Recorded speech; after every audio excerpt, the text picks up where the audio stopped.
Howdy.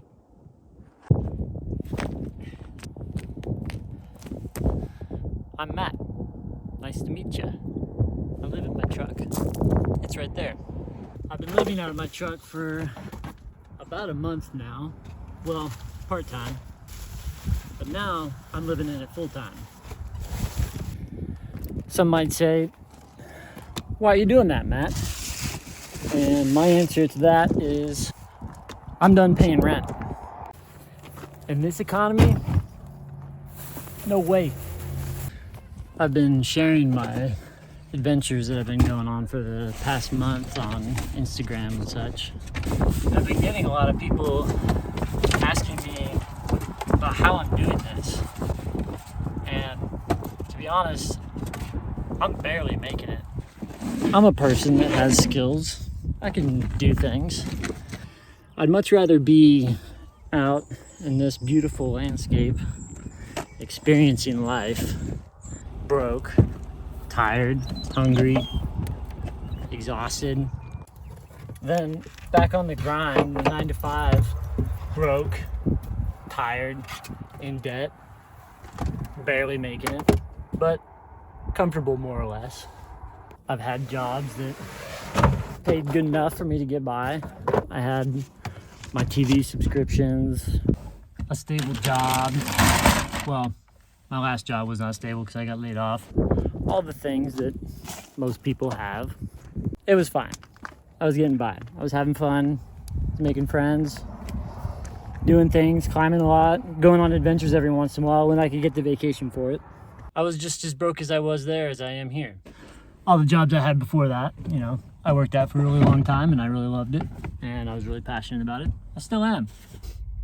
Anyhow, this is my first YouTube video. I thought it'd be good to share a quote that someone who I deeply respect, the person I respect the most actually in my life, my sister. She's always been an inspiration to me throughout my entire life. She's my best friend. She knows me like no one knows me. We're the same blood. We just get it. I'm actually at her house right now. About a month ago, I had a life change. My relationship of 3 years or longer, really. It was time for it to come to an end, and we went separate ways. We're still friends. Our lives just went in 2 different directions. So I called my best friend, my sister, and I said, hey, I'm a little heartbroken. Can I come seek refuge in your driveway? Enthusiastically, she said yes. It was very cold at the time. She wouldn't let me live in the parking lot. She had an extra room, so I bunked in there for a little while. I'd go around and go on little adventures and stuff. And come back and resupply, use a shower, get some water, wash my clothes, things like that. And then I'd just hit the road again and go find somewhere to park my truck. Anyway, that's context. Now, I don't know if she was holding on to this quote that she shared with me on purpose. Probably so. I think she was waiting to share it with me for the opportune time, when I could actually absorb it, when I'm actually financially scared, things are unsure. I wake up every morning and read it and remind myself what I'm doing and what this life is. And I just wanted to share it with you guys. It uses a sailor and a voyage as a metaphor for life. And I tell you what, it really means a lot to me. It really did. And I hope that maybe someone hears this quote and it lights a fire and they go on their voyage and they find what I have out here. You know, broke, tired, hungry, exhausted, broke in the purse, rich in life.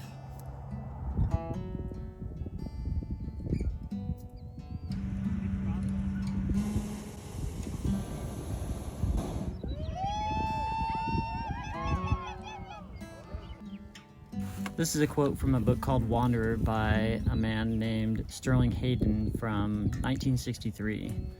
And what I really like about this quote is it applies to so much of what modern life is like today And honestly, I think even more so.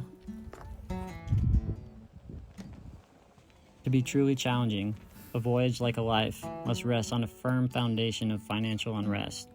Otherwise, you are doomed to a routine traverse, the kind known to boaters who play with their boats at sea. Cruising, it is called. Voyaging belongs to the wanderers of the world who cannot or will not fit in.